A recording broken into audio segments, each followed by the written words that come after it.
예, 안녕하세요. 예, 이번에 그 프라임에서 감정평가사 민법을 맡은 송민이라고 합니다. 예, 만나서 반갑습니다.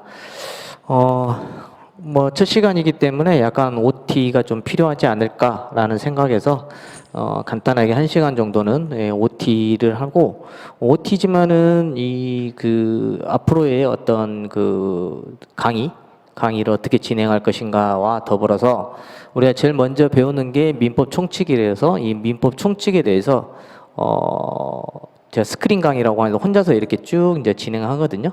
근데 그게 이제 좀 여러분한테 어려울 수도 있겠지만 그냥 듣고 계시고, 아, 여기서 시험 문제가 나오는구나, 여기가 중요하거나 해서 민법 총칙 전반에 대해서 뭐가 있다라는 것까지 해서 설명을 좀 드리려고 합니다.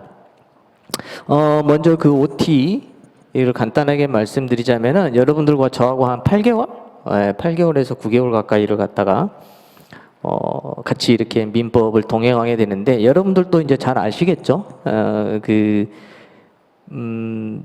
시험이 이제 1차가 절대평가다 보니까 어디에다 비중을 좀 많이 둬야 될 것인가에 대해서 나름대로 계산들이 다 서 있을 것으로 이제 생각이 됩니다. 이제 그 여러분들이 제일 어려워하는 게 회계학하고 이제 경제학이죠. 여기에서 이제 흔히 말하는 꽈락을 면하고, 그 다음에 감정평가 관계복귀라든가 부동산학 원론에서 조금 고득점을 하고 이렇게 진행을 하게 될 건데, 그러면은 이제 여기서 키포인트가 뭐냐라고 이렇게 하면은 민법이에요. 네, 민법.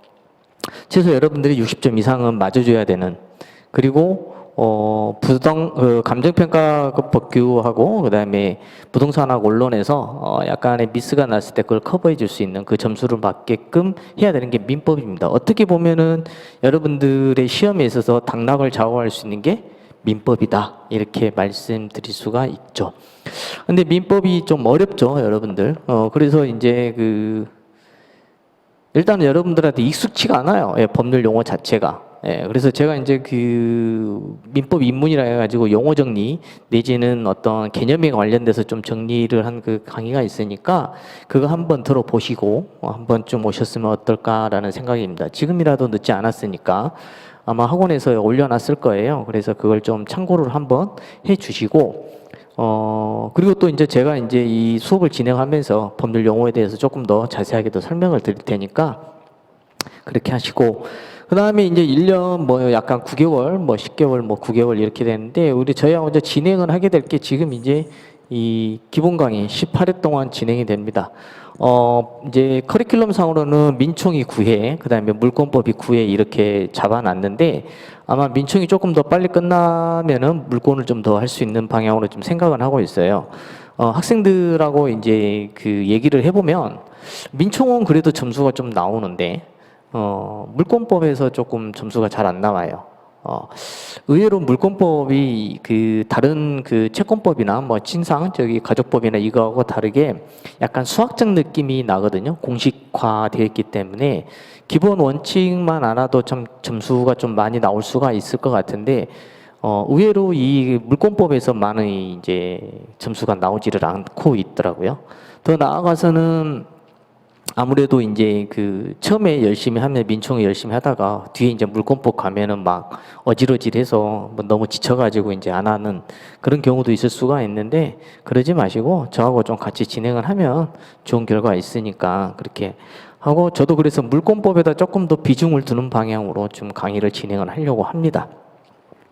그래서 이런 기본 강의를 하는데, 제가 그 OX 지문을 이제 나눠드릴 거예요. 약 10년 정도 되는 거, 꼭 정확하게 10년이라고 볼 수는 없지만 약 10년 정도 되는 기출 지문을 분석을 해가지고 이제 법 조문에 따라서 정리한 게 있어요. 그래서 여러분들이 이제 수업을 들을 때 이게 배포가 될 겁니다.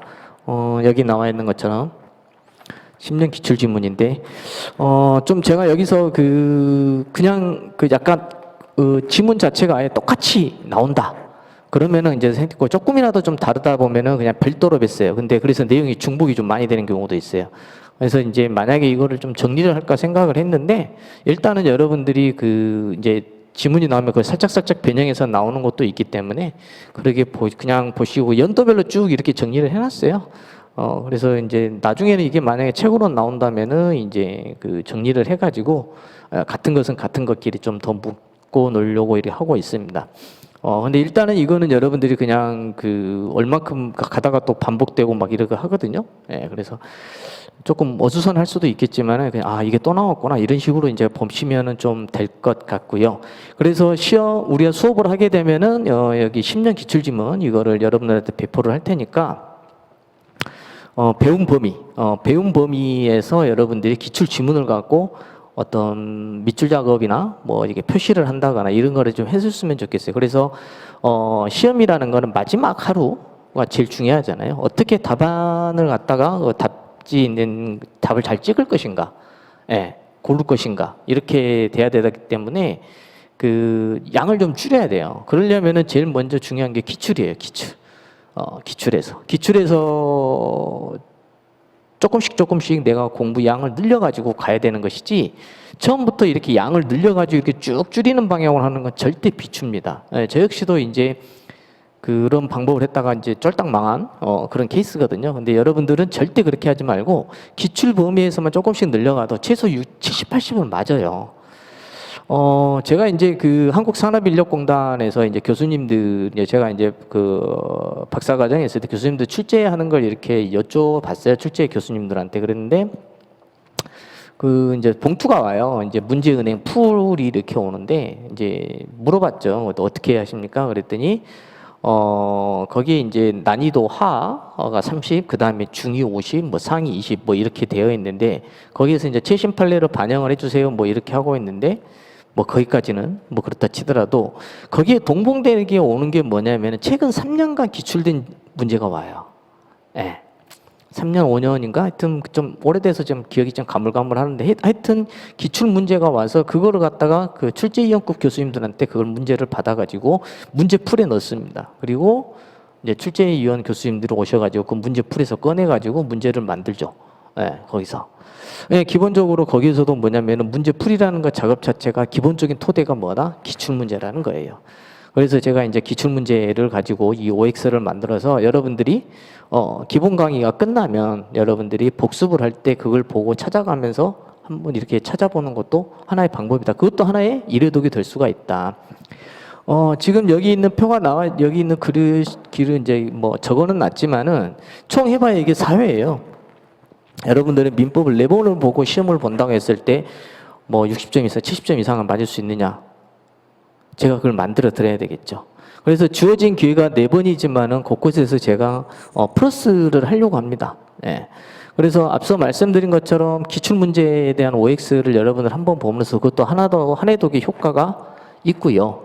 또 하나는 뭐냐면은 제가 기본 강의 이번에는 이제 바로 이제 두 번째 시간부터 본격적으로 이제 강의를 진행을 하겠지만은 다음 시간에 이제 여러분들을 만날 때는 그 했던 거에 대해서 간단하게 반복을 하고 그리고 수업을 진행을 하려고 합니다. 그래서 거기에서도 여러분들이 한 일주일에 한 번만 듣기 때문에 이 공백기가 길어요. 그럼 기억이 나질 않는데 제가 그거를 얘기를 하면서 여러분들이 그 기억을 되살릴 수 있도록 그것도 약간의 한해독 효과가 있을 것 같고 그때 제가 이제 나눠드릴 게 이제 요약 정리입니다. 이때 이제 나눠드리는 게 OX하고 그 다음에 이제 요약 정리된 겁니다. 네. 마지막에는 사실 이걸로 가지고는 가야 돼요. 근데 이것만 가지고 가면은 처음에는 이게 무슨 소린지를 잘 몰라요. 왜냐면은 기본 강의나 여기서부터 다 듣고 난 다음에 마무리할 때 빠르게 회독할 수 있게끔 자료를 만들어야 되겠죠. 일종의 단권화 작업이고 그리고 굉장히 단순화시켜서 만들 겁니다. 그런데 그런 것을 이제 그 수업이 끝나면 제가 이제 제공을 할 거고요. 예. 그래서 이걸 가지고 사실은 여기 핵심 정리 강의도 이제 진행을 하려고 합니다. 여기에서 이제 조금 더 그 그러니까 판례 원문을 좀 봐야 될 사항이 있다라고 한다면 판례 원문까지도 좀 해가지고 이 요약 강의를 8회를 진행하는데 여기 있는 중간에 제가 더불어서 그 별도로 제가 영상을 하나 찍을 거예요. 그게 바로 이제 5년 동안 나오는 기출문제 풀이 특강입니다. 그것도 마찬가지로 진도별로 해가지고 5년간 기출문제를 갖다가 풀이 특강을 할 겁니다. 다소 그렇게 되면 어떻게 되겠어요? 여기 있는 객관식하고 조금 중복이 될 수도 있겠죠. 예. 그래서 여기 있는 거, 여기 객관식도 여기 있는 게 포함이 되겠지만은 여기 이제 제가 추가를 하려는 게 산업인력공단에서 출제하고 있는 중요 자격증 시험에서 민법이 이제 나오는 것 중에서 좀 난이도가 있는 게 뭐냐면 변리사예요. 변리사가 조금 난이도가 있습니다. 이거는 옛날부터 사법시험에 준해서 이렇게 시험이 난이도가 그 정도로 높았던 거였고요. 여기서는 이제 친족 상속법이 이제 빠지게 되는데 어찌됐든 간에 우리는 이제 민청하고 물권을 하게 되는데 거기에 대해서 이제 제가 변리사 쪽 시험 문제를 최근 거 뭐 몇 년 뽑아가지고 하고 그 다음에 이제 여러분들이 이제 중복되는 게 주택관리사라는 거였어요. 그 다음에 공인중개사. 여기에 나오는 이제 물권, 사실 가맹거래사도 있어요. 가맹거래사도 있는데 그건 조금 고민을 해볼게요. 그래서 이 산업인력공단에서 나오는 물권법에 관련된 내용들을 이제 뽑아가지고 여기서 최신 것과 그 다음에 굉장히 중요한 거. 여러분들이 이제 공인중개사 이렇게 하면 조금은 이게 문제가 수준이 낮지 않냐 그렇게 생각할 수도 있는데 공인중개사 문제 만만치 않습니다. 생각보다 많이 난이도가 올라왔어요. 옛날에 비하면은 정말 많이 차이가 납니다. 예. 특히 이 공인중개사 같은 경우는 사례 문제가 굉장히 많이 나와 있어요. 그래서 여기 있는 사례 문제를 좀 더 봐야 될 것 같고 점점 우리도 사례 문제가 뭐 꼭 일정치는 않습니다만은 그래도 몇 문제씩은 나오니까 특히 이제 대리라든가 법인의 불법행위 책임이라든가 이런 파트는 좀 자주 나오는 부분이고 해서 그 다음에 이제 물권에 가면은 이제 공동저당이라든지 그 계산하는 문제라든지 이런 부분, 예, 그 다음에 뭐 법정지상권이라든지 뭐 이런 거 이쪽에서 좀 나오고 있기 때문에 여기 있는 문제에서 좀 중요하다라는 거 주택관리사도 마찬가지입니다. 여기서 좀 난이도가 있고 그런 부분을 갖다가 뽑아가지고 예, 여기 있는 객관식 문제에다가 추가를 시키고 그래서 여기하고 약간은 중복이 될 수는 있어요. 약간은 중복이 될 수 있는데 왜냐하면 중요한 것은 두 번 반복해도 지나치가 않잖아요. 그래서 그거 하고 그래서 이제 여기 있는 문제들과 더불어서 예, 중요 문제를 하는데 이때 객관식 강의를 할 때는 여기 핵심 정리해서 강의했던 내용을 갖다가 한 타임 정도 더 빠르게 복습을 한 번 더 이렇게 강의를 하고 나머지 한 타임은 이제 보통 두 타임으로 나눌까 이렇게 생각 중이거든요. 아니면 세 타임 나누더라도 그래서 세 타임 나누면은 1시간 동안에는 이론 강의를 하고 그 다음에는 객관식 강의를 갖다가 이렇게 진행을 할 생각입니다. 그래서 문제풀이를 하게 되고요. 그러면 다음에 이제 마무리 사회 특강에서는 여기 있는 자료를 그대로 조금 더 축약은 할 수는 있겠어요. 예,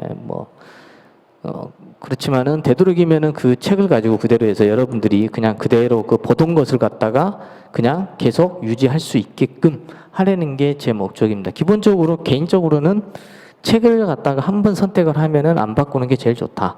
예, 그래서 마무리할 때는 이걸로 가지고 와야 되지 않겠냐? 네, 이걸로 가지고 가서 여러분들한테 좀 도움을 드리려고 이렇게 생각을 하고 있습니다. 그러면은 기본 강의할 때 반복을 갖다가 한 2번 정도 하는 거니까 3번, 4번, 5번, 6번, 한 6회 정도만 하더라면 여러분들이 공부하는데 그 수험을 공부하는데 그렇게 큰 지장이 없지 않을까라는 생각을 하고 있습니다. 그래서 향후 저희가 이제 9개월 동안 약 9개월 동안 저하고 이제 같이 민법을 9개월은 아니겠구나. 조금, 네, 아무튼. 그래서 이걸 진행을 하게 될 거고요. 그래서 되도록이면은 여기 있는 프린트물로 이제 나눠드리고, 이거는 이제 출간을 할 생각은 있는데, 어찌됐든 이런 거 같아. 여러분들과 이제, 당분간은 이제 진행을 하게 될 겁니다. 그래서, 저를 잘 따라오시면은 그 민법에서, 좋은 점수 받는 거 그게 큰 문제도 없고요. 저도 이제 학생들과 이제 많은 대화를 하면서 어디가 그 여러분들에게 위크 포인트가 가장 어려워하는 부분인가라고 이렇게 말씀을 드릴 거고요. 제가 이제 강의를 하다 보면 두 문자를 갖다가 따가지고 이렇게 외우십시오 이렇게 얘기하는 경우도 있고 그 다음에 이제 여기서는 내용은 설명을 하겠지만은 너무 많은 깊은 내용을 갖다가 하는 것은 필요 없다라고는 얘기를 할 겁니다. 그래서 어느 부분까지만 공부하시면 된다라고까지 제가 정리를 해드릴 거예요. 그래서 어디가 시험 문제 나오고 어디가 여러분들 그 교수님들이 문제를 변형해서 꼬은다, 뭐 이렇게 한다, 뭐 헷갈리게 한다, 뭐 이렇게 만드는 것인지를 제가 좀 자세히 설명을 해서, 그래서 제가 말씀드린 영역에 대해서는 꼭 좀 체크를 하고 보시면은 그렇게 그 80점 맞는데 뭐 더 나아가서는 100점을 맞는데 그렇게 지장은 없습니다. 문제를 보면은 감정평가사 그 기출 문제를 보면은 좀 짧아요, 문장이. 그래서 좀 생각을 하게끔 돼요. 문장이 길면은 이렇게 해서 이제 할 수가 있는데, 문장이 딱 짧아가지고 바로바로 생각이 나지 않으면은 찾기가 어렵게끔 되어 있고요. 또 한편으로는 이제 기본적인 베이스, 흔히 말하는 리걸 마인드가 되어 있느냐 안 되어 있느냐 측정하는 문제도 좀 가끔씩 나오기도 합니다. 오히려 그런 문제가 더 어려울 수도 있어요, 여러분들한테. 근데 그런 문제까지도 제가 다 체크를 해서 진행을 할 거니까, 저하고 이제 그 민법을 시작을 하시면 저 잘 따라오시면 괜찮을 겁니다. 뭐 이렇게 하니까 뭐 약장수 같죠. 근데 저 학생들하고도 이제 많이 그 학교에서 이제 강의를 할 때 많이 대화를 하면서 여러분들의 가장 약한 포인트, 위크 포인트를 잘 알고 있기 때문에 저를 잘 따라오시면 될 것 같습니다. 그래서 지금의 이제 그 1년 우리가 앞으로 이제 저랑 같이 진행해야 될 그 개요에 대해서 좀 설명을 했고, 그 다음에는 이제 저희가 이제 그 민법에 대해서 민법 총칙만 이렇게 좀 스크린으로, 그러니까 저 혼자 이렇게 쭉 진행을 할 텐데, 여러분들이 처음에 이제 이거를 들으면은 저게 뭔 소린지 이렇게 할 거예요. 근데 그는 너무 걱정하지 마시고, 이런 게 있구나, 저런 게 있구나라는 정도만 아시면 됩니다. 그리고 제가 그거를 다 하나씩 하나씩 설명을 할 건데, 지금 말씀드리는 건 뭐냐면 전체적으로 이게 뭐가 있다라는 걸 알고 들어가는 것과 모르고 들어가는 것, 그리고 내가 공부하는 부분이 어느 포인트가 있는가, 어느 지점에 있는가를 알고 들어가는 것과는 굉장히 수업의 질에 있어서 많이 차이가 납니다. 예. 그래서 그거를 좀 이제 제가 강의를 진행을 하도록 하겠습니다. 지금 여러분들 앞에 있는 이제 이게 민법 총칙이 이제 법 조문이에요. 민법 총칙. 그래서 1조부터 184조, 물권법 같은 경우는 185조부터 372조까지. 그 다음에 채권법 같은 경우는 이제 373도 766조, 그 다음에 친상, 흔히 말하는 가족법, 뭐 이런 거는 767조부터 1118조까지 되어 있죠. 그러면 이제 두 번째 나오는, 우리가 지금 이제 시험 범위는 여기까지죠. 여기까지. 물권법까지. 그러면은 여기서 간단하게 물권이 뭐냐라는 거죠. 물권이라는 것은 특정의 물건을 갖다가 직접 지배를 해가지고 그것으로부터 독점적, 배타적을 갖다가 이익을 취득하는 걸 물권 이렇게 이야기를 해요. 그러면 채권은 뭐냐 그러면 상대방의 어떤 특정인이 특정인한테 특정 행위를 갖다 요구하는 거. 말이 좀 그렇죠.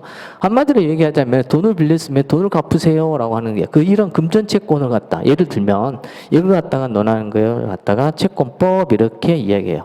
즉 어떤 특정한 행위를 할 때 특정한 행위를 갖다 요구할 수 있는 거, 그걸 갖다가 채권법에서 다루게 됩니다. 그러면은 친상, 가족법은 뭐냐, 친족상속법 이렇게도 이야기를 해요. 근데 이게 친족이라는 거 여러분 다 아시죠? 약혼, 혼인, 입양, 이혼 이런 식으로. 그 다음에 나의 혈족은 어디까지 있냐, 뭐 이런 걸 갖다가 논하게 되는 게 바로 친족법이고요. 그 다음에 이제 우리 부모님께서 만약에 돌아가신다라고 하면 상속, 내가 얼마만큼 상속을 받을 수 있는가 라는 것에 대해서, 그리고 아버지 부모님이 다른 사람의 채권이 있어요. 그러면 가져와야 되겠죠. 그런 상속회복 청구권이라든지, 내 상속이 있는데 나한테 돌아오는 게 뭐 빵원이네? 그러면 난 어떻게 해야 되지? 그래서 뭐 내 상속분에 대해서 더 가져간 사람, 그 사람들에게서 유류분 반환 청구권이라든지 뭐 이런 걸 갖다가 논하는 게 가족법입니다. 그런데 이 상속법은 이제 이게 약간 그 재산법적 성격이 강해가지고, 이제 이걸 갖다가 이제 이쪽에서 많이 논하게 되는 것이죠. 그런데 여기 있는 물권, 채권, 가족법에 여기에서 다 공통적인 걸 뽑아가지고 말 그대로 민법에서 총칙을 갖다가 만들어 놨어요. 그래서 여기 민법 총칙을 보시면은 여러분들이 물권, 채권, 가족법 이렇게 다 다루게 돼요. 그러니까 여러분들이 좀 처음에 접근하면 멘붕이 오죠. 이제 여러분들 민법 총칙을 공부를 하다 보면은 막 뒤에 있는 채권 뭐 나오고, 뭐 우리는 원래 시험 범위는 여기까지잖아요. 372조 물권법 여기까지예요. 근데 민총에서는 전체적으로 있는 그 공통적인 내용을 다루게 됩니다. 그래서 여러분들이 조금 어려워하는 경우도 있어요. 그렇다고 여기 있는 채권법, 가족법 다 공부해야 되느냐? 절대 그럴 필요 없죠. 해당 사항이 나오면은 거기에 대해서 제가 간략하게 설명을 드리고 아 이렇구나라는 정도만 알고 시험 문제 푸시면 됩니다. 시험 문제 푸는데 전혀 지장 없게끔 진행을 할 거예요. 자, 계속 말씀을 드리지만은 저는 여러분들이 시험장에서 어떻게 답을 갖다 현출할 수 있는가에 대해서 방점을 찍고 있어서 그 바탕으로 해서 조금씩 넓혀가는 방향으로 강의를 할 거예요. 그래서 여러분들이 시험 보는데 큰 지장이 없도록 할 거고요. 그래서 여기 있는 게 1118조까지 구성이 되어 있는데 여기 이제 모든 법을 갖다가 여기 있는 걸로 모두 규정을 해서 어떤 적용을 할 수 있느냐. 그렇게 하기는 좀 어렵기 때문에 여기에서 민총에서 뭐를 두고 있느냐 2조에서 신의성실 원칙 이렇게 두고 있어요. 그래서 여기에 있는 그대로 권리를 갖다가 규정을 하고 어떤 진행을 하게 되면은 어떤 불합리한 결과가 갈 수 있어요. 그러니까 흔히 말하는 법의 공백이 발 수 있는 걸 갖다가 여기 있는 2조에서 신의성실 원칙 해가지고 이걸로 진행을 하게 됩니다. 여기 있는 신의성실 원칙에 대해서는 이제 파생 원칙으로서 모순행위 금지 원칙,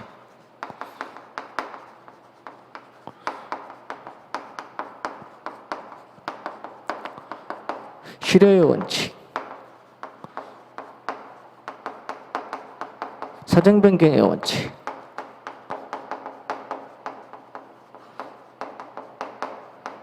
이게 이제 2조 1항에 나오는 파생 원칙이고 조금 더 나아가서 2조 2항에서 권리남용까지 이렇게 되어 있어요.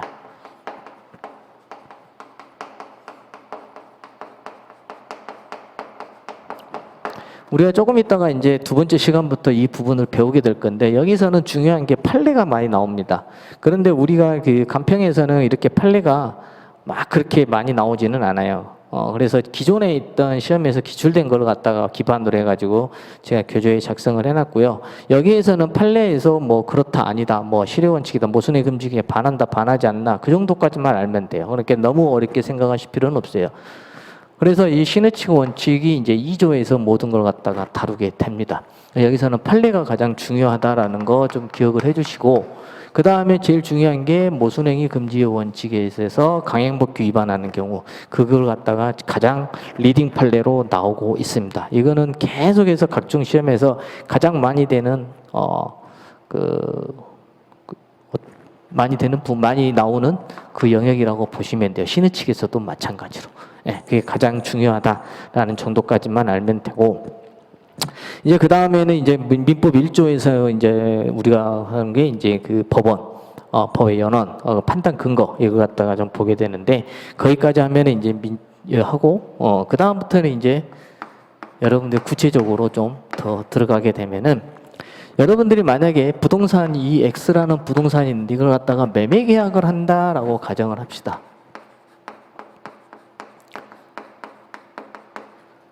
매매 계약을 한다고 이제 가정을 해봅시다.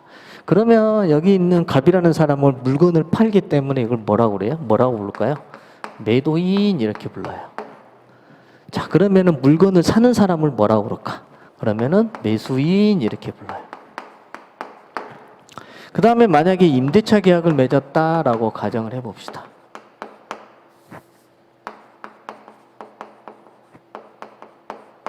임대차 계약을 맺으면은 물건을 갖다가 임대해 주는 사람이기 때문에 이런 사람을 임대인이라고 부르고 이것을 빌려서 사용을 하기 때문에 이 사람을 임차인 이렇게 배우죠. 또 나아가서는 우리가 이제 물권법에서 배우는 이제 전세권. 그러면 이 사람을 뭐라고 그러냐면은 전세권 설정자 이렇게 부르고 전세를 갖다가 전세권을 가지고 있는 사람을 전세권자 이렇게 불러요.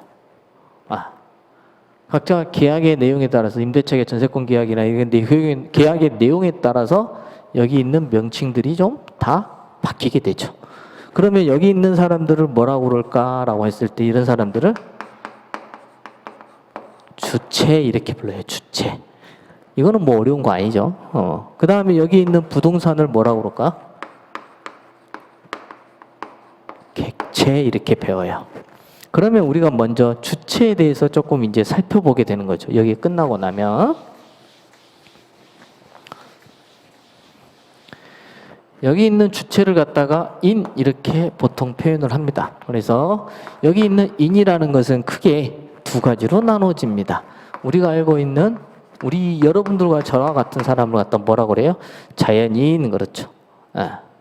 그 다음에 여기 있는 사람이 아니라 법으로 만들어진 인이 있죠.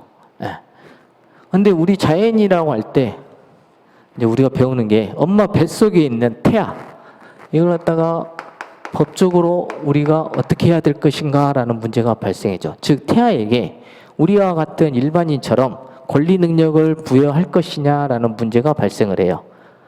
거기에 대해서 이제 일반주의하고 개별주의가 나오는데 우리는 개별주의를 취하고 있습니다. 태아에게 권리 능력을 인정하는 것은 여기서는 4개. 불법에 의한 손해배상 청구권,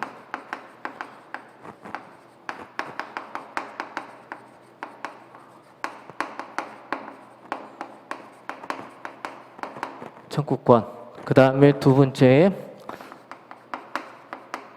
상속, 세 번째 유증, 그 다음에 네 번째 인지, 이렇게 얘기를 해요.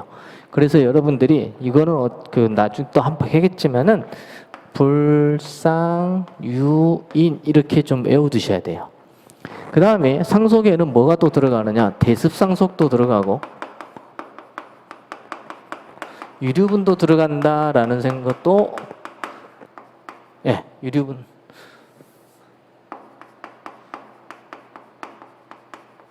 유류분도 들어간다는 것은 외워둬야 돼요. 이건 암기를 해야 돼요. 이건 뒤에서 나중에 제가 설명을 하겠습니다.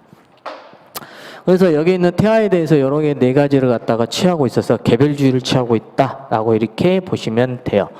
그 다음에 태아에게는 이제 법적 지위라는 게 있는데 거기에 대해서 정지조건설, 해제조건설 이거 갖다가 우리가 논하게 되는데 이거는 그때 가서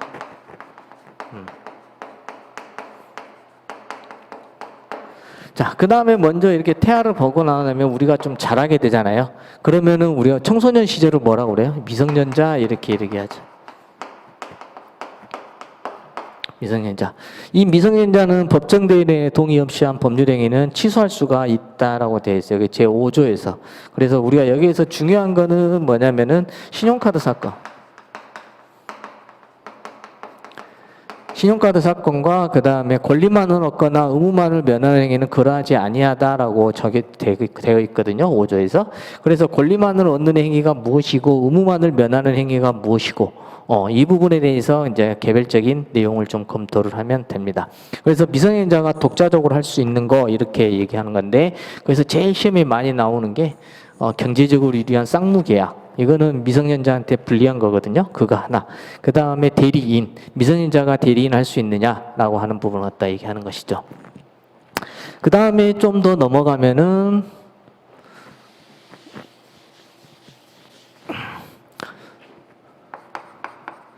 미성년자가 있고 그 다음에 우리가 이제 일상생활에서 도움을 좀 받아야 될 도움을 받아야 되는 그 요 부조자라고 그러는데 이런 사람들이 필요한 사람들이 있죠.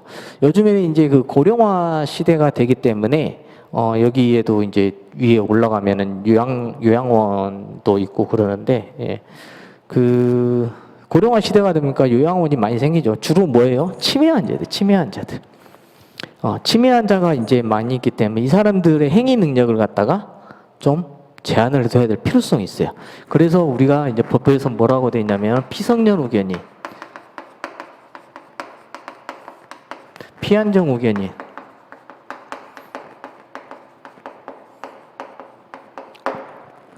여기 피특정 후견인도 있는데 이거는 조금 있다가.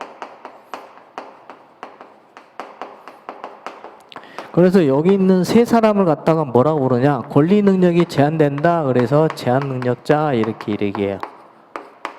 제한 능력자.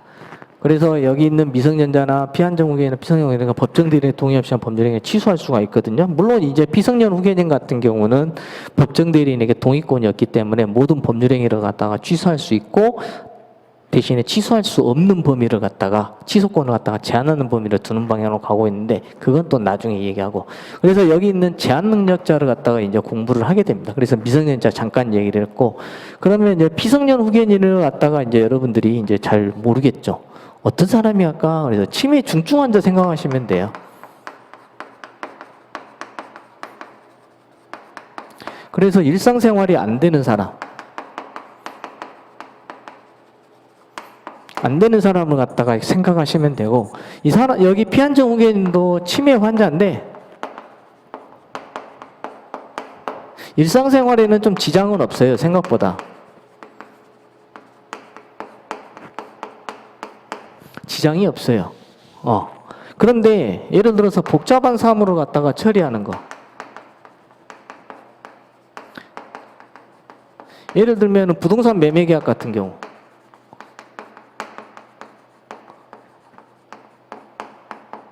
이런 거 할 때는 이 사람이 어떤 법률 행위를 하게 되면 재산상 손실이 발생할 수 있기 때문에 이 사람 행위 능력을 갖다가 제한을 하는 거죠. 나중에 이제 보면은 동의를 받아야 되는 법률 행위를 갖다가 정해요. 범위를 정해요, 법원에서. 그게 이제 그때 이제 그 동의를 받지 않고 한 법률 행위에서는 법정 대리인이 이걸 갖다가 취소시켜 버릴 수가 있는 것이죠. 이제 그런 정도가 되는 거고 여기 있는 피특정 후견인은 치매 환자예요. 치매 환자인데 역시 일상생활에 지장은 없어요. 똑같이 생활을 해요. 그런데 문제는 뭐냐면은 이 여기 있는 치매 환자를 돌보던 아들이 있었기 때문에 이와 같이 할 수가 있는데 이 아들이 교통사고로 당해가지고 당분간 1년간 병원에 입원해 있다라고 한다면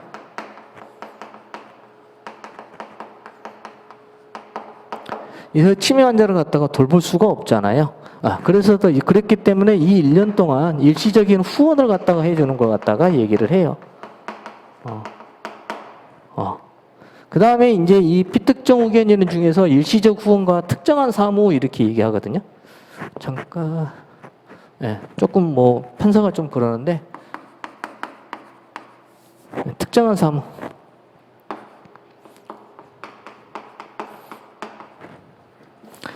하면 안 돼.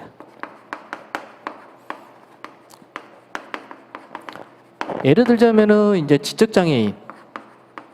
그러니까 심하지는 않은 그런 지적장애인한테 흔히 말하는 이제 정부에서 나오는 보조금 있잖아요. 정부 보조금 같은 경우 할 때 각종 서류를 갖다가 작성하는 거. 그 다음에 뭐 보조금이 나올 때 계좌를 갖다가 개설하는 거. 이런 걸 갖다가 도와줄 수 있는 거. 특정한 사무 이렇게 해서 피특정 후견인으로 지정을 할 수가 있어요. 그래서 이러하게 되면은 여기에서 성년 후견인, 한정 후견인, 특정 후견인을 갖다 법원에서 선임을 하게 되는 거예요. 이런 걸 갖다가 이제 논하게 되는데 여기에서는 이제 판례가 아까 미성년자 같은 경우는 이제 신용카드 사건이라든지 좀 나오기는 하지만 여기 있는 피성년 후견인, 피한정 후견인, 피특정 후견인 같은 경우는 법 조문에서 시험이 굉장히 많이 나와요. 그래서 법 조문을 갖다가 정리를 해야 돼요. 그래서 피성년 피한정 후견인 뭐 의사를 고려해야 된다. 여기 있는 피특정 의사에 반해 할 수 없다. 막 이래가지고 여러분들한테 굉장히 헷갈리게 해서 시험 문제가 나오고 있는데 여기는 이제 법 조문을 갖다가 좀 봐야 돼요. 그런 걸 좀 봐야 되고 그 다음에 이제 좀 봐야 되는 게 여러분 제한 능력자가 지금까지는 여기 있는 자연인에서 제한 능력자를 갖다가 보호하는 규정을 쭉 봤는데 이제 15조부터는 좀 달라요. 15조부터는 이제 갑이라는 사람이 법정 대리인이고 앞으로 이제 그 법정 대리인을 법대라고 이렇게 쓰고 그 다음에 미성년자는 이들을 쓸게요. 그 다음에 병이라는 사람이 상대방일 때 우리가 앞에서 언급했던 것처럼 그 전에는 제한 능력자를 보호하는 규정을 봤다고 한다. 이때는 지금부터 여기 있는 상대방을 보호하는 걸 배우게 돼요. 그게 15조부터 이제 17조까지 보게 되는데 여기에 대해서 확답 촉구권, 그 다음에 철회, 거절. 여기 쪽에서 사수를 썼을 경우에 거짓말을 했을 경우에 어떻게 할 것이냐라는 부분을 이제 배우게 돼요. 그게 이제 15조부터 17조까지 이제 보게 되는 것이라는 거 좀 기억을 해 두시고, 이게 이제 그 제한 능력자의 상대방 보호 이렇게 얘기를 해요. 제한 능력자의 상대방 보호. 자, 그 다음에는 뭐를 봐야 되느냐라고 하면은 사람이 태어났으면 이제 돌아가셔야 되겠죠. 사람이 태어나면 돌아가셔야 되기 때문에 이제 거기에 대해 사망에 관련된 걸 보게 돼요. 거기에서 이제 좀 더 하나 나가자면은 부재자 재산 관리인.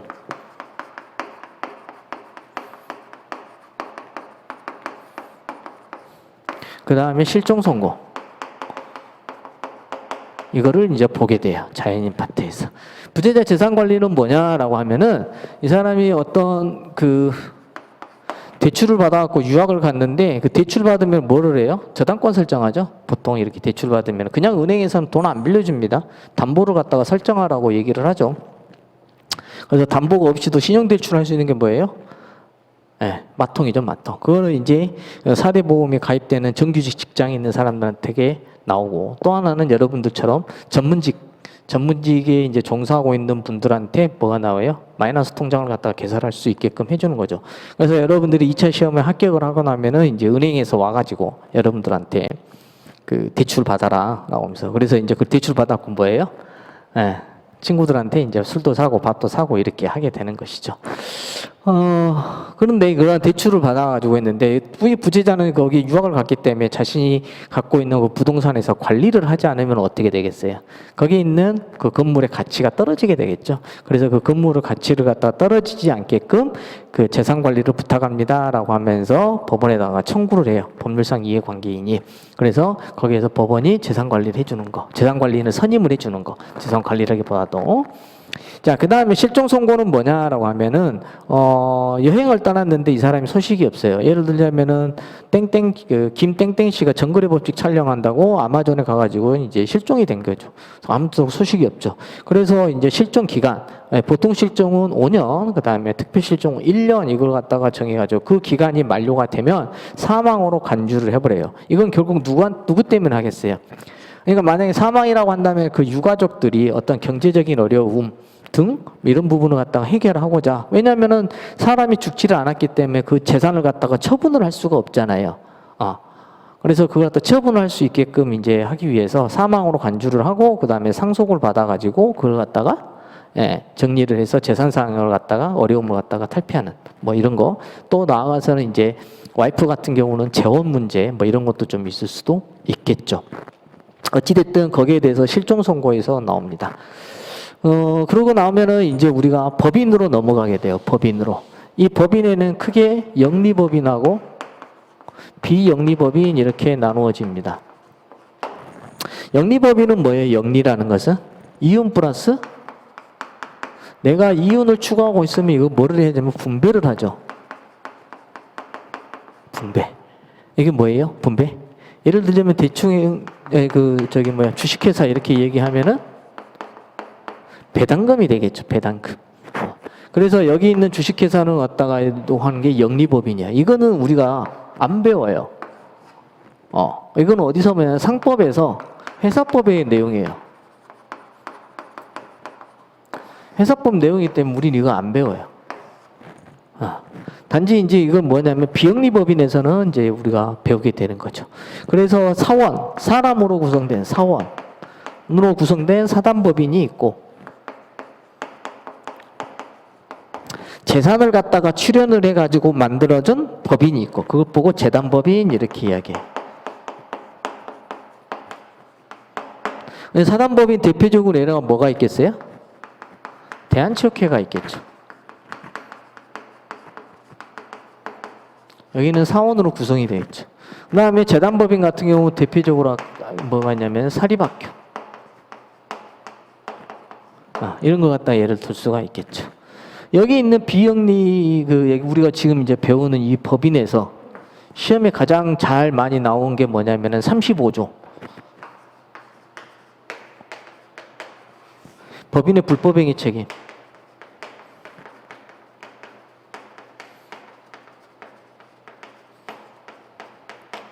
이 파트는 거의 한 해도 빼빠지지 않고 시험에 출제가 되고 있어요.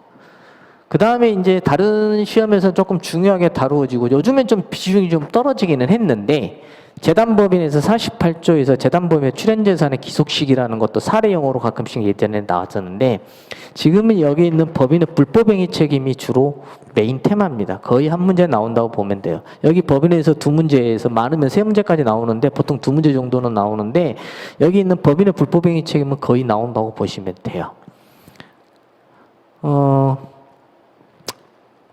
그 다음에 이제 나오는 게 이제 여기 있는 법인에 있어서 기관, 사단법인 같은 사원총회, 그 다음에 이사, 법인의 공통된 이사, 그 다음에 여기 있는 법인의 불법행위 책임에서 이제 요건 중에서 대표자의 행위해야 된다라는 게 요건이 하나가 있어요. 나중에 다 설명을 할 거니까. 거기에서 법인의 대표가 되는 사람이 누구냐라고 했을 때 이임 특청 직대 그래가지고 이사, 임시이사 뭐 써볼까요? 네.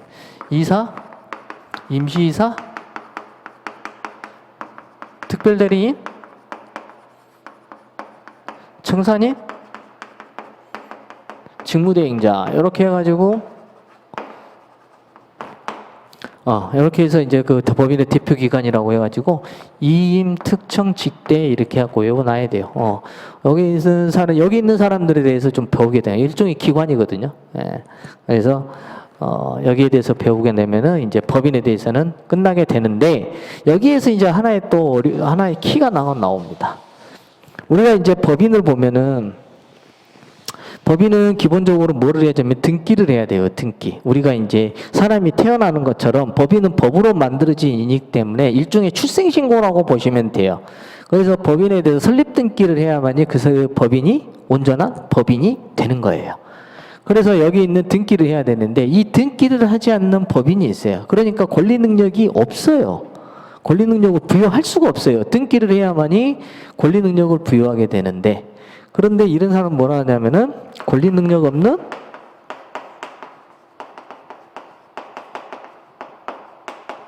사단, 재단 이렇게 이야기해요. 우리 재단은 거의 나오질 않기 때문에 안 봐도 돼요. 여기는. 권리 능력 없는 사단이 주로 시험에 나오는데 이게 뭐냐면은 종중하고 대표적인 케이스가 교회예요. 교회. 여기서도 한 문제가 거의 출제되고 있어요. 여기서도. 그래서 법인에서 총하자면은 뭐 많으면 세 문제까지 이렇게 나오는 경우가 있죠. 권리 능력 없는 사단 우리가 이제 처음에 이제 관습법 배울 때 이 종중에 대해서 이제 간단하게 또 설명을 하게 됩니다. 그러게 되면 우리가 딱 인에 대해서 모두가 끝나요. 인에 대해서. 여기 있는 우리가 여기에서 배워야 될 인. 여기에 대해서 누가 권리 주체가 될 수 있느냐라고 이제. 자, 그게 끝나고 나면은 뭐를 하느냐. 여기 있는 객체를 갖다가 공부를 하게 돼요. 객체. 근데 객체에서는 이제 물건에 대해서 나오게 되는데 여기서 주로 나오는 그 테마 중에 하나가 이제 그 양도담보. 뱀장한 양식장 사건 그런 것도 하나도 있지만 물건에 대해서 특정해야 된다는 그 테마가 하나가 있고 그 다음에 뭐냐면 100조에서 주물과 종물 이게 나와요. 주물과 종물.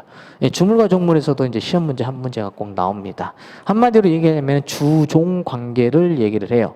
그래서 이제 주물과 종물과의 관계에 상형에 공행해야 된다라고 해가지고 나오는데, 그럼 종물이 뭐냐? 단순한 문제도 나오는 경우도 있지만은 법률 관계에서도 주종 관계를 물어보는 그런 게 있어요. 그래서 그 객체를 갖다가 이제 우리가 배우게 됩니다. 그러면은 이제 객체는 여러분도 아시다시피 이거 갖다가 객체라 한다고 그랬잖아요. 예를 부동산이나 물건이니까 물건에 대해서 논하게 되는데 이거는 어디에서 주로 자세하게 배웠어요? 예, 물권법에서 배워요. 그래서 이제 우리가 그 객체를 논할 때 주물과 종물 정도, 그다음에 온물과 과실 이 부분에서 좀 배우면은 해결합니다. 근데 여기는 100% 맞춰야 되는 문제예요. 너무 쉽게 나오고 계속 기출된 게 너무나도 반복되는 부분이에요. 그래서 그거는 꼭 알아셔야 된다라고 이렇게 보시면 될 것 같습니다. 그 다음에 이제 우리가 이제 이 매매 계약을 하게 되면은 이제 매매 계약을 좀 보게 되면 매매 계약이 이제 성립을 하기 위해서는 이제 뭐가 있어야 되냐면 청약과 승낙이라는 의사 표시가 있어야 돼요. 청약과 승낙이라는 의사표시가 합치가 이루어져야 되는데 이러한 청약과 승낙이라는 의사표시를 갖다가 법률 사실 그리고 이러한 법률 사실들이 모여가지고 법률 요건이 성립을 하면 즉 청약과 승낙이라는 의사의 합치가 되면 매매 계약이 성립을 하고 이러한 매매 계약이 성립을 하면 이 법률 요건으로서 이와 같은 걸 갖추면은 이제 효과가 발생하게 됩니다. 이제 거기에 대해서 우리가 논하게 되는데 거기에서 이제 여기는 청약과 승낙이라는 의사표시 이거 좀 더 나아가면은 법률 요건을 갖다가 해야 된다고 했잖아요. 법률 요건이라는 것은 뭐냐면은 법률 요건에서는 법률 행위가 나옵니다. 즉 의사표시를 요소로 하는 요건. 그게 바로 이제 법률 행위라고 그러고 이 요건에는 두 가지가 있어요. 법률 요건에는 법률 행위가 있고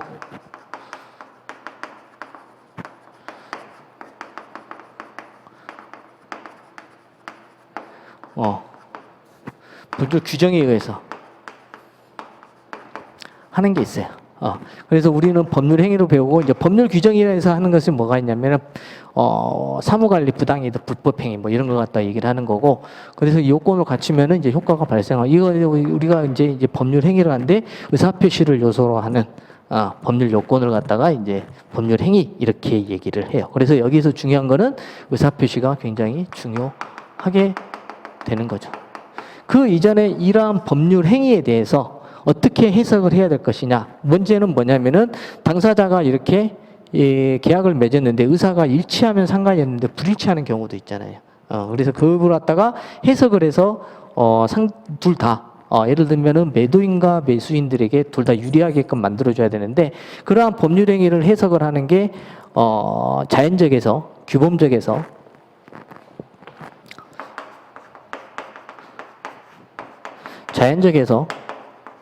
규범적에서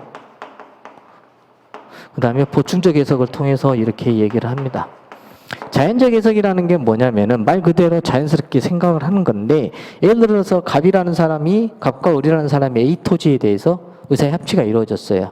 그런데 표시를 갖다가 B로 한 거죠. 그랬을 경우에 두 당사자의 의사의 합치가 이루어진 자연적 해석을 통해서 A 토지에 대해서 계약의 목적물을 갖다가 지정을 한 거다라고 해서 A 토지에 대해서 계약이 성립한다라고 얘기하는 게 바로 자연적 해석이라고 해요. 나중에 우리가 배우니까 지금 간단하게 하는 거. 근데 이 규범적 해석 같은 경우는 조금 자연적 해석을 얘기를 하자면은 폴사 데몬스트라티오 원칙 해가지고 오표시 무효 원칙 이렇게 얘기해요.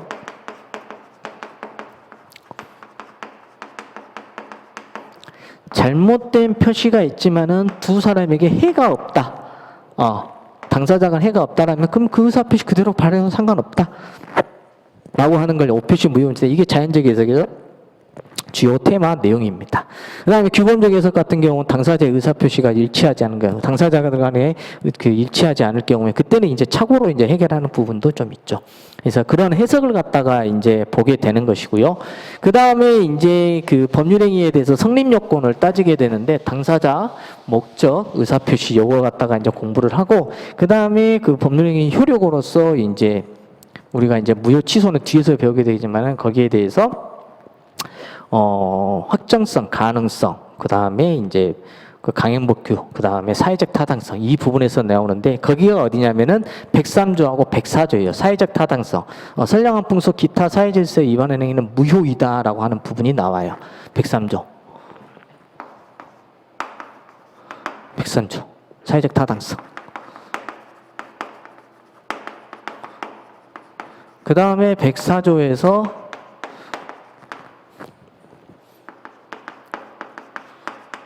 불공정한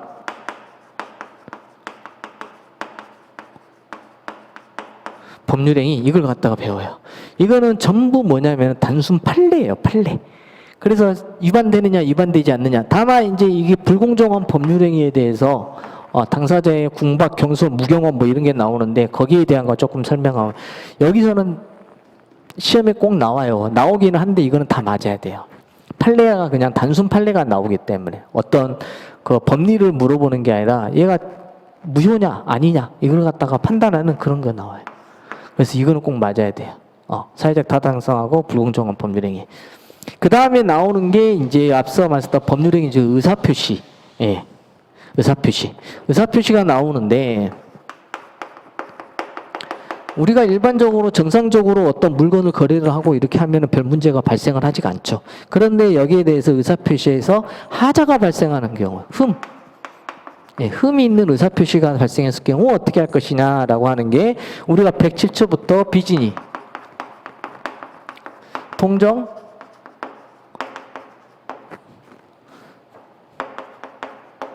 차고, 사기강박 요거 갖다 봐요. 107, 108, 109, 110 이렇게 나와요. 107, 108, 109, 110. 그런데 여러분들 그냥 이거는 기본이니까 유효고 통정의 표시는 무효고 차고는 취소고 사기강박은 취소해갖고 유무치치 요거는 기본적으로 알아두셔야 돼요. 가끔은 이제 이거 물어보는 경우도 있는데 지금은 이제 덜한데 옛날에는 좀 물어봤었는데 그 다음에 비진이 의사표시 같은 경우 상대방이 알았거나 할 수 있었을 경우 무효로 한다라는 부분이 이제 107조 1항 단서 조항에 달려 있죠. 그래서 이게 비진이 통정 차고 여기서도 판례가 나오는데 여러분들이 가장 어려워하는 부분이 여기에요. 통정의 표시. 통정의 표시에서 법률관계로 법률상 이해관계로서 이제 새롭게 이해관계 맺은 제3자에 대해서 여기에 대해서 판례가 나옵니다. 이거는 독자적으로 한 문제씩 거의 나오는 부분이에요. 이게 나오면 좀 여러분들한테 어려워요. 근데 하나만 빼놓고는 여러분들한테 정리를 해주면은 가압류, 압류, 그 다음에 등기 이렇게 이제 제가 설명을 할 거예요. 시험장에서 그게 나와 있으면 그걸 먼저 찍어라. 그게 사람이 선의 제3자로서 보호하는 규정이다라고 얘기를 할 거예요. 이거 조금 더 가서 제가 이제 얘기를 할 거예요. 여러분들이 어려워하는 거. 그리고 여기 비진이 차고 사기강박 여기는 그냥 판례가 좀 많이 나오기 때문에 그렇게 어렵잖아요. 여기 제가 법 조문은 뭐가 있어요? 유무치치. 유효, 무효, 취소. 요거 하고 판례 조금만 하면은 여기 의사표시 같은 경우 별로 문제가 되진 않아요. 예. 그리고 여기 있는 비진이에서 이제 제일 시험에 잘 나오는 게 사직서. 그 다음에 공법행위로서 공무원의 사직서. 뭐 이런 거 같은 경우는 이제 공법행위로서 이거는 무효로 이제 유효로 바로 가버리는 거는 뭐 이런 거 얘기 나오고 통정의 표시는 예를 들면 짜고 치는 고스톱. 네, 짜고 치는 고스톱. 그래서 어떤 사람이 이제 내 재산에 대해서 강제 집행이 들어온다. 하면 그 물건을 빼돌리는 거죠. 네, 부동산을 빼돌려 가지고 재기를 노리려고 하는 거죠. 그럴 경우에 채권자 입장에서 손해가 발생하잖아요. 그때 그건 통정의 표시로서 무효로 해가지고 원상 회복음으로써 넘어간 재산을 갖다가 다시 갖고 와서 원상 회복을 시켜버리는 걸 갖다 통정의 표시라고 그러고 좀 더 나아가자면은 여기에서 채권자 취소권 우리 406조에서 거의 채권자 취소권 할 수도 있다라는 거 하나 좀 보시면 되고 차고 말 그대로 내가 생각했던 거하고 다르게 된 거죠. 예를 들면 이쪽에가 도로가 날 줄 알고 여기다 땅을 살았는데 이 반대쪽에가 도로가 나버리면 뭐 하겠어요? 매매 목적물에 대해서 이러한 거 갖다가 동기라고 하는데 이 동기라는 게 만약에 표시됐다라 그러면 차고에 들어와서 이게 만약에 중요 부분의 내용이다라고 한다면은 취소가 가능하게끔 하는 게 바로 여기 있는 차고에 관련된 내용이에요. 사기는 여러분들 잘 아시니까. 강박, 해악을 고지함으로써 겁을 먹게 하는 것. 다소 협박하고 비슷한데 협박보다 조금은 낮은 그 정도를 갖다 얘기죠. 그래서 그 이제 판례 중에 하나가 아예 의사 능력이 박탈돼 버렸다라고 한다면 그 무효다라고 하는 것도 있어요. 그래서 여기 있는 것도 판례 위주로 좀 공부를 하시면 된다. 조문은 유무치치. 그 다음에 선의의 제3자에게 대항하지 못한다. 여기 있는 통정의 표시에서 그 3자를 갖다가 누가 해당되느냐라고 하는 걸 갖다가 좀 보면 됩니다. 여기 있는 것도 그 제가 OX 지침에다 정리를 해놨으니까 기출만 우선 보시면 되고요. 자, 그 다음에 이제 의사표시가 끝나게 되면은 지금까지 우리가 봤던 것은 당사자가 2명이었어요. 흔히 말하는 여기에서 법률행위를 하게 되면은 여기서 법률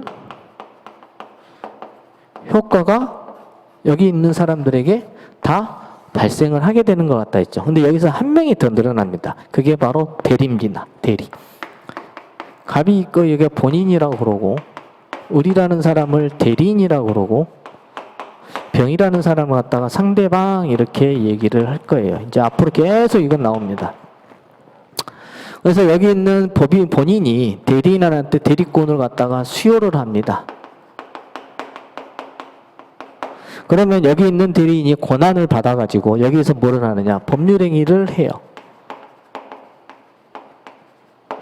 예를 들면 계약 같은 걸 한다는 거죠. 계약 같은 걸 하는데 여기 있는 부동산에 대해서 뭐 매매 계약을 하라고 했다가 하면 이 사람 이 대리인과 상대방 간에 매매 계약을 하게 되는 것이고 법률 효과가 이쪽으로 귀속이 됩니다. 여기 있는 갑과 병. 그러니까 법률행위라는 당사자는 대리인과 상대방인데 법률 효과는 누구한테 귀속되느냐? 갑과 병에게 넘어가게 되는 거예요. 이것 보고 뭐라고 그러냐면 대리의 삼명관계 이렇게 이야기해요. 사실은 여기에 대해서 이제 조금 더 나가자면은 대리인에서 이제 여기 이런 대리인 삼명관계에 대해서는 그렇게 많이 나오지는 않는데 하나가 나온다면은 여기 대리인이 또 하나 선임한 복대리인이라는 게 나와요. 복대리라는 것은 뭐냐면 중복할 복자예요. 대리인이 2명인 거예요. 이 복대리는 여기 있는 대리인의 종속이 돼요. 따라가요. 따라가. 그래서 이 대리인이 왜 복대리로 뭐라고 하냐면 대리인이 선임한 본인의 대리인 이 문장이 엄청나게 시험에 잘 나와요. 예, 이걸 갖다가 변형을 해가지고 기출지문 보시면은 이해하실 거예요.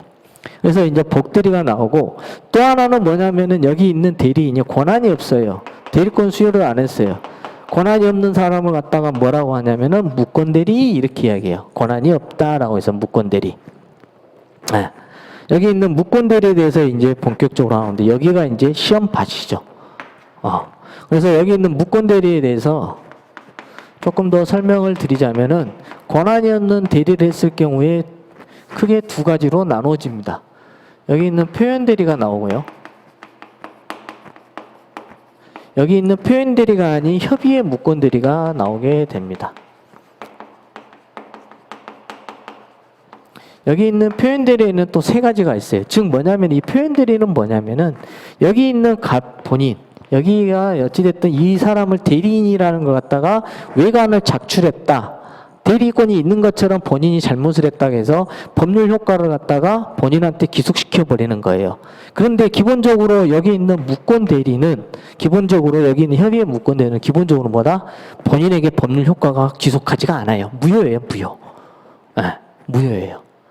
그런데 지금 표현대리라는 거에서 무권대리 일종의 표현대리에 의해서 법률 효과를 갖다가 본인한테 기속시켜 버리는 게 바로 여기 있는 표현대리다라고 하죠. 여기에서는 125, 126, 129 대리권 수여 의사표시한 표현들이 그 다음에 대리권의 범위를 갖다가 벗어난 표현들이 129조에서는 대리권 소멸의 표현들이 요 3가지가 이제 시험에 잘 나옵니다. 시험에 잘 나오고 협의의 무권대리에서 여기 있는 각 본인이 추인을 할 수가 있어요. 즉 뭐냐 이 추인이라는 건 뭐냐면 불안정한 법률관계를 갖다가 안정된 법률관계 그러니까 유효한 걸로 만드는 것 갖다가 추인 이렇게 해야 하거든요. 좀 다른 표현을 하자면 나중에 인정하겠다라고 하는 게 추인이에요. 그래서 여기 있는 상대방이 여기 있는 무권대리의 어떤 법률행위에 대해서 너 본인 너 어떻게 할래? 내가 받아들일래 말래 하면서 추인을 갖다가 할래 말래 하면서 최고권을 갖다가 행사할 수가 있어요. 우리가 잠깐 언급했던 15조에서 확답촉구권하고 비슷한 거예요. 근데 여기서는 만약에 이게 추인을 하죠. 확답을 바라지 않냐면 이때는 추인을 거절한 걸로 해요. 그래서 15조하고 이게 엄청나게 시험이 잘 나오는 부분이에요. 15조는 확답을 바라지 않으면은 추인한 것으로 본다. 대신 15조 사방에서는 특별한 절차를 거치도록 하게 돼 있는 것은 그때는 추인을 거절한 것으로 본다 해가지고 엄청 헷갈리게 나와요. 그리고 이제 여기 있는 추인에 대해서도 크게 4가지가 있습니다. 앞서 얘기한 그 제한 능력자 취소권을 하는 행위에 대해서 추인하는 거 하나. 지금 여기에 대해서 있는 무권 대리 행위에서 하나. 그 다음에 좀 더 나아가면은 무효 행위에 대해서 추인하는 거. 우리가 뒤에서 이제 이거 끝나고 나면은 무효 취소를 잠깐 또 얘기를 할 건데 거기에 대해서 무효 행위에 추인하는 거. 또는 무권리자로부터 추인하는 거. 이거는 사적 자체로 해결하면 되는 거거든요. 이제 그런 부분에서 추인에 대해서도 전반적으로 나오는 거 정리를 하면 돼요. 그러면 추인에서 하나 나오면은 그거는 100% 맞출 수가 있는 거예요. 4가지를 별도로 정리를 할 거예요. 오늘은 아마 15조 정도까지는 가니까 거기서 좀 정리를 하게 될 것이고 그러게 돼서 여기 있는 거 협의의 무권대리 까지 해가지고 하면은 여기서도 한 2문제 복대리가 시험 잘 나오고 권한까지 해가지고 그러면은 이제 대리가 끝나게 됩니다. 그 다음에 나오는 게 뭐냐면은 무효하고 취소예요.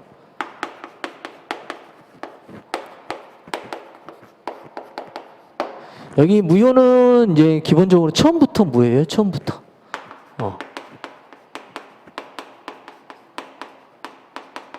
효과가 발생하지 않는다. 없을 무자에도 효과 쓰잖아요. 그래서 처음부터 무효가 되는 거고, 취소는 일단 유효고, 취소권을 행사를 하면 이때 소급해서 무효가 돼요. 이게 큰 차이점이에요. 중요한 거는 뭐예요? 일단 유효라는 게 중요한 내용이죠. 일단 유효라는 게. 그래서 취소 원인, 취소권을 행사하려면은 여기서는 취소 원인이 있어야 되는데, 아까 우리가 봤던 건 뭐가 있어요? 취소 원인 중에 제한 능력자의 법률 행위를 취소할 수 있다. 그 다음에 착오, 사기, 강박. 그래서 제한 능력자, 법률 행위,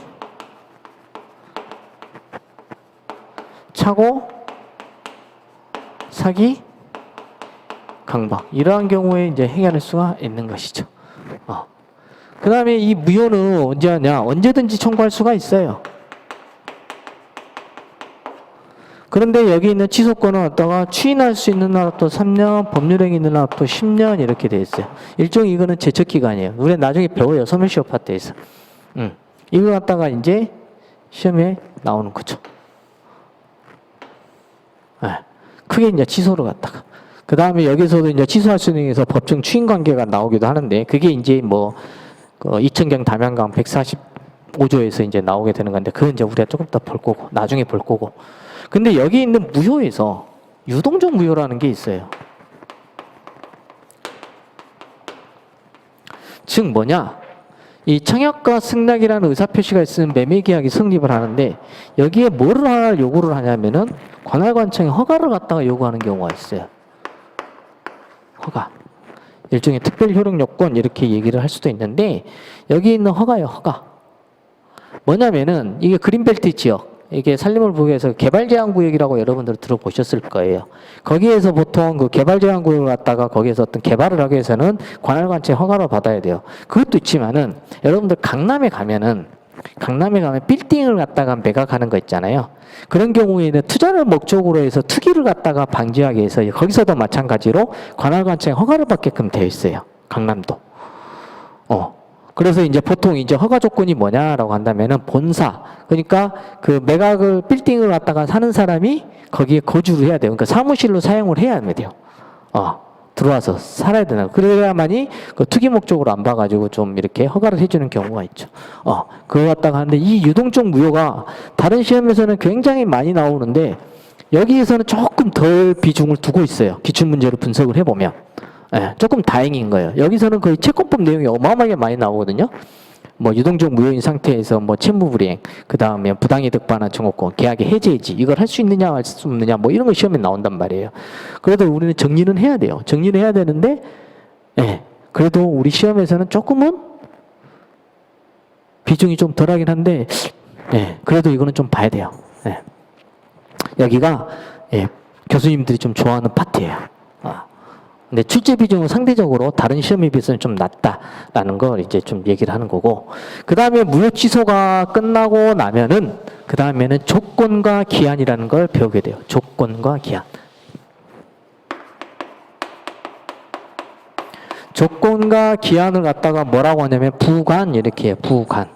그래서 여기 있는 조건이 뭐냐? 예를 들자면은 시험에 합격하면 집을 사주겠다 했을 때 시험에 합격하면 이게 이제 그 조건이 되는 거죠. 근데 기한이라는 거는 뭐냐라고 했을 때, 기한은 예를 들면 2023년 1월 1일부터 2023년 12월 31일까지 임대차 계약을 맺었다라고 했을 때, 이게 이제 시기, 이걸 종기 이렇게 얘기를 하는 거죠. 이거 갖다 기한이에요. 기한. 기한. 그래서 여기 있는 기한을 갖다가 공부를 하는데, 여기서 이제 중요한 거는 기한의 이익 상실특약이라는 판례가 하나가 나와요. 그거는 꼭 기억을 해야 돼요. 거기서 거의 한 문제가 나올 수도 있고 그렇기 때문에 기한의 이익 상실특약. 형성권적 기한 이상 시틀자, 정지조건부 기한 이상 시틀자 이런 것을 좀 논의를 하게 되는데, 예, 그거 이제 있다라는 정도까지만 일단 아시면 돼요. 여기 있는 조건에 대해서도 법 조문이 굉장히 잘 나옵니다. 그래서 여러분들이 이제 헷갈릴 수가 있는데 나중에 이제 얘기할 거예요. 기정유라고 기성조건이 정지조건이면 유효한 법률행위이다 그래가지고 그걸 가지고 이제 시험 문제 하나 맞을 수 있게끔. 뭐 지금부터 얘기를 하자면 여러분들이 시험장 가면 시험지 받자마자 수험번호하고 이름을 쓸 게 아니라 기정유라는 걸 반드시 써야 돼요. 그래야면은 이 조건에 대해서 한 문제 맞출 수가 있죠. 여기 있는 조건에 대해서. 그 다음에 이제 기간이 나옵니다. 기간은 여러분들은 주, 월, 영, 뭐 출생일, 그 다음에 기간 계산하는 거. 특히 이제 사원청의 소집 통고 7일간 해갖고 날짜 계산하는 게 나와요. 예, 그거 이제 기간이라고 얘기를 합니다. 그 다음에 이제 마지막으로 이제 보는 게 뭐냐면은 소멸시효를 갖다가 봐요. 소멸시효.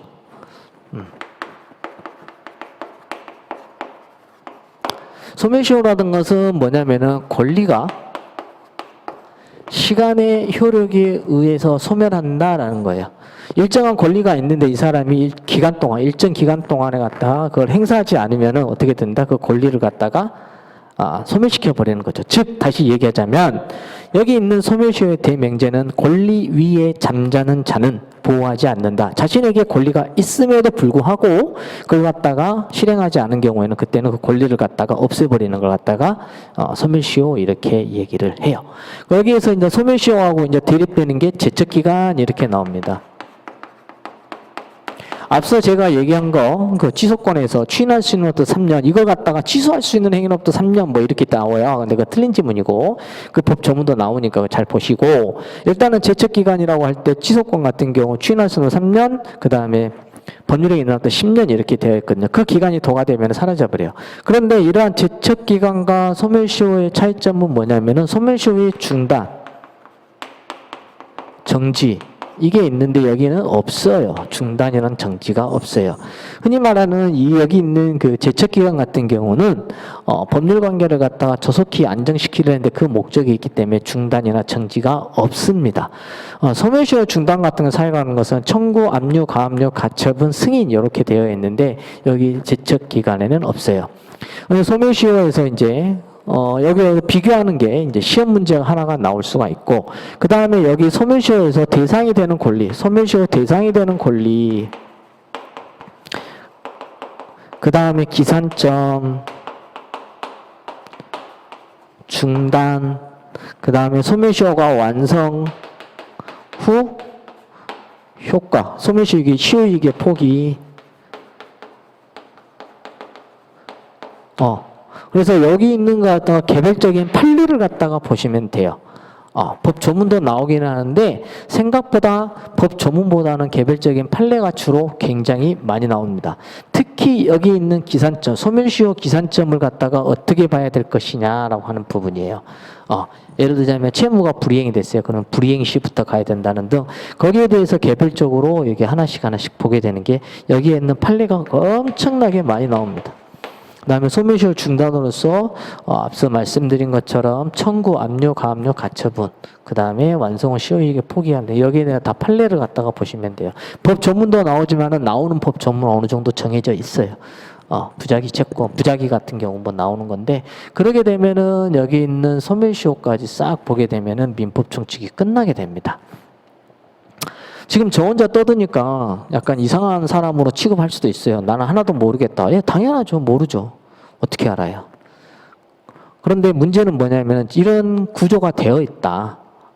민총회는 이런 법률 구조로 이루어져 있기 때문에 어디가 뭐가 포인트가 있다는 걸 좀 알고 가는 것과 모르고 가는 거는 좀 차이가 있다라 해서 저 혼자 이렇게 쭉 얘기를 했습니다. 조금 여러분들이 이제 듣기에는 좀 부담을 많이 가질 수 있는 그런 거라고 생각이 들어요. 그렇지만 이게 이제 뭐라는 거, 그 다음에 제가 앞서 말씀드린 것 중에서 어디서 시험 문제 나오고 중요하고 판례가 여기는 나오고 여기는 법 조문이 나오고 이런 부분은 조금은 기억을 해 두시는 게 좋습니다. 그래야만이 그 시험 준비를 할 때 교과서를 읽을 때 강약을 갖다가 줄 수가 있거든요. 예. 그렇게 해야만이 여러분들이 훨씬 더 수험 공부를 하는 데 있어 효율적이에요. 그냥 무턱대고 책 읽으면은 여기 있는 여러분들 읽어보시면 아시겠지만은 그 용어 자체가 여러분들한테 썩 와닿지가 않아요. 우리 일상생활에 쓰는 용어가 아니에요. 예. 물론 쓰는 용어도 있죠. 무효, 취소 뭐 이런 건 할 수가 있는데. 예. 그래서 여러분들이 다소 어려울 수도 있다라는 거 감안을 하고 이제 그 잠깐 쉬었다가 이제 본격적으로 이제 우리가 민법에 대해서 공부를 하게 될 때 하나씩 제가 설명을 드릴 테니까 너무 겁먹지는 말고 너무 겁먹지 말고 저랑 같이 하면은 좋은 결과가 있을 거라는 거 제가 장담을 하고 여러분들이 최대한 수험에 도움을 됐게끔 중요한 건 뭐겠어요? 예, 시험 당일날 답을 갖다가 탁탁탁 현출시킬 수 있는 거. 여기에다 키프 포인트를 맞추고 제가 강의를 진행을 하도록 하겠습니다. 예, 잠깐 쉬었다가 수업을 우리 본격적으로 민법의 법원부터 들어가도록 하겠습니다. 예.